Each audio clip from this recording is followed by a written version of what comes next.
essa ideia de posso ser um presidente ou isso não fazia parte da sua... Era uma coisa muito grande. Assim, obviamente... Ou todo mundo que começa na política pensa nisso? Não, né? Não. Para o bem ou para o mal, é um aprendizado dentro da Câmara dos Deputados.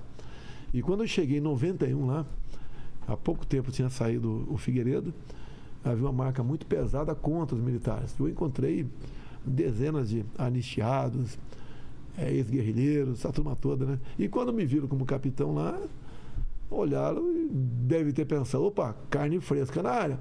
Entendi. Vamos para cima desse cara. E eu peitava os caras, tinha muita confusão. Que tipo de confusão, assim? A esquerda sempre bateu no período militar. A esquerda só vê defeito nos outros, não vê virtude em ninguém, não vê nada de bom em ninguém. Que esquerda era essa naquela época? É diferente de hoje ou não? Não. Quando eu cheguei já tinha o PT. O PT nasceu em 1980. Aquela época sindical, forte, era, ABC. Era o PT, era o PDT. Certo. Partido Brizola.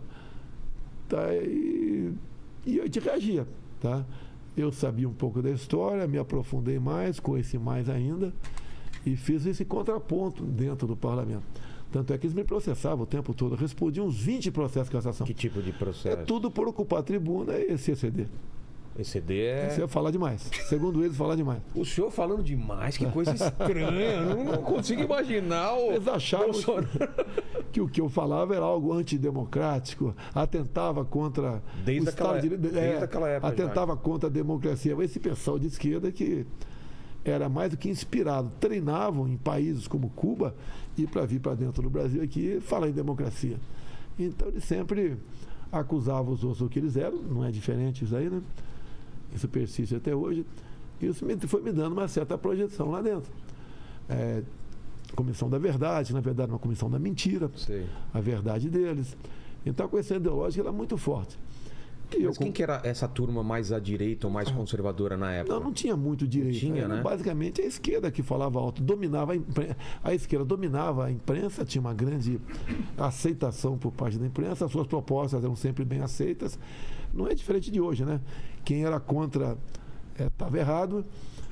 Então, eu era um contraponto ali muitas vezes, discutindo o período militar, quantas vezes, indo lá militar depor, e eu sozinho mostrando um pouco do lado o que foi o período militar, do lado de lá sempre potencializando que eles eram vítimas, perseguidos. Mas o tempo foi passando até que em 2014 a Dilma foi reeleita. Eu já tinha um conhecimento grande de parlamento. Segundo mandato da Dilma? Segundo mandato dela. Foi apertado, né? A votação. É esquisito, né? Tudo bem, deixa pra lá. Não, eu lembro que o Aécio chegou a comemorar a vitória, não chegou? Chegou em 2014. E aí deu um apagão, alguma coisa, e depois no finalzinho... Foi feita uma auditoria externa por parte do PSDB. A conclusão era que as urnas eram inauditáveis. Tá? Mas tudo bem. E daí em 2014, quando a Dilma foi reeleita, eu falei, para mim é muito cômodo continuar sendo deputado federal. Eu tenho que tentar alguma coisa, aparecer, dar minha opinião, etc. E comecei a sozinho andar o Brasil, conversando, vendo problemas, estudando, né? Identificando os problemas, possíveis soluções, e o que é muito difícil na política, né? Você vencer com verdade. E eu nunca me afastei da verdade. E quantas vezes eu fui aconselhado se você não prometer algo, como você viu agora há pouco aqui, um assessor meu falando aqui que eu tenho que falar dos meus compromissos para o ano que vem. Eu não vou falar, até porque os compromissos do ano que vem eu tinha que ter feito agora. Não tem cabimento. Eu vou fazer isso. Por que já não fez? Por quê? Mas tudo bem, te explica. Tá. Porque nem sempre eu tenho recurso para tal. Entendi. Eu tenho um limite no orçamento. Comecei a andar e em 2016 já começava a ir mais gente me esperar nos aeroportos. Eu saía quinta-feira de Brasília, na sexta de manhã, voltava no sábado para casa. E foi num crescente. Chegou 2018, dia 6 de setembro. Eu estava muito bem, crescendo demais, reconhecido no Brasil todo. Milhares de pessoas me esperando nos aeroportos, comício. E a imprensa nunca divulgava nada, zero. Para o pessoal entender e a gente colocar numa linha do tempo, foi quando começou o Vem Pra Rua, né? O Vem Pra Rua vem nessa... Começou a aparecer depois o MBL, movimentos. Uma insatisfação geral sobre várias coisas. Muita coisa sobre o impeachment da Dilma Rousseff, Exatamente. que foi acontecendo. Aconteceu em 2016 o impeachment dela. Como o senhor estava nessa época, assim? Eu era deputado, estava dentro do parlamento, votei, obviamente, pelo impeachment da Dilma Rousseff.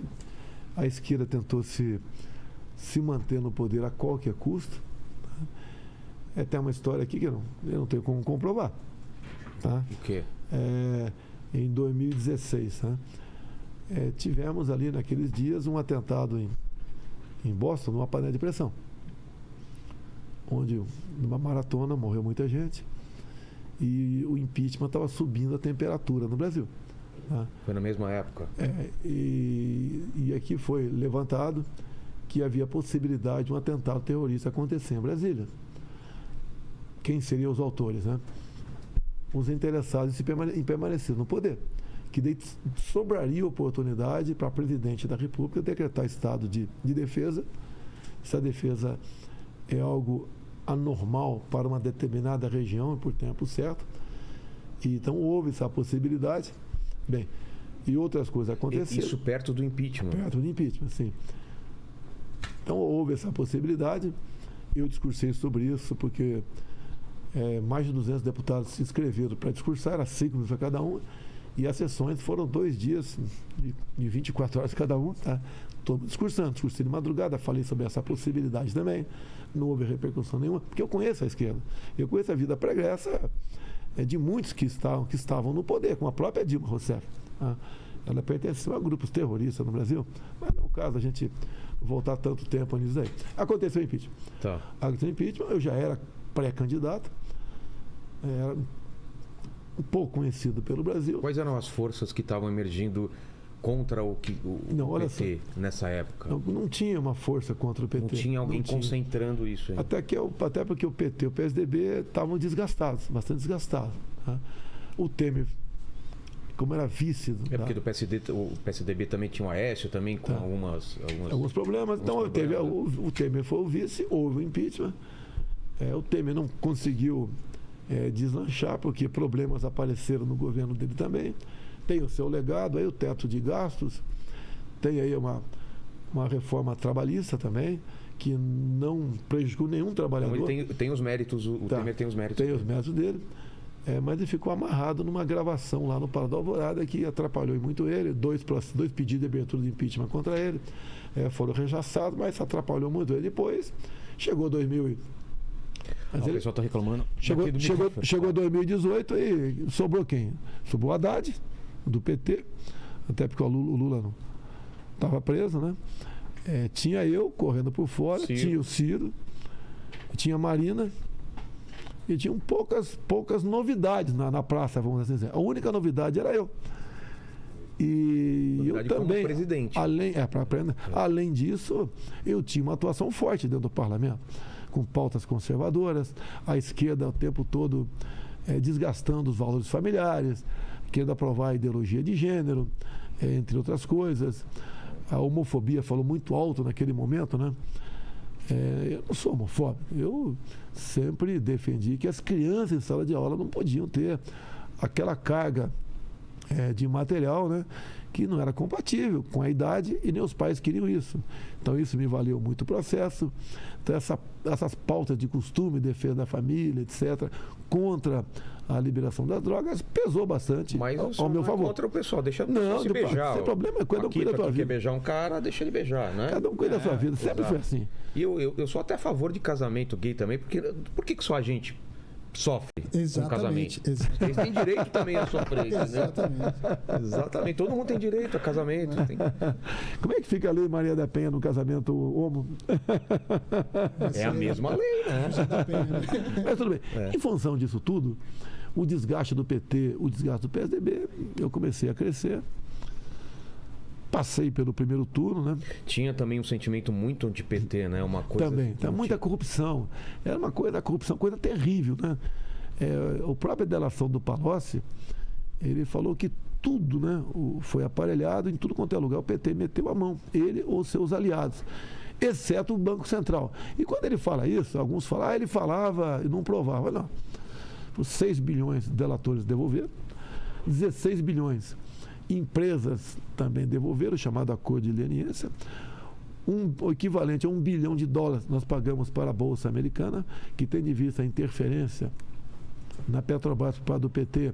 Os acionistas perderam rendimentos. Então, um breve retrato, né? Se você for entrar mais a fundo, por exemplo, uma coisa que pouco se fala, só no fundo de pensões, por exemplo, Petrobras, Caixa Econômica e Correios, foram 45 bilhões desviados. É muita grana. Pô. E tanto é verdade, você pegar o contra-cheque de qualquer servidor, qualquer funcionário da Caixa Econômica, dos Correios ou da Petrobras, eles têm descontos que vão até, em média, 2030. O carteiro, que eu menos ganho nos Correios, né, tem um desconto fixo até 2030 de R$510, para poder recuperar a saúde financeira do fundo, para ele poder se aposentar no futuro. Então, muita gente ainda está pagando o preço da corrupção do PT.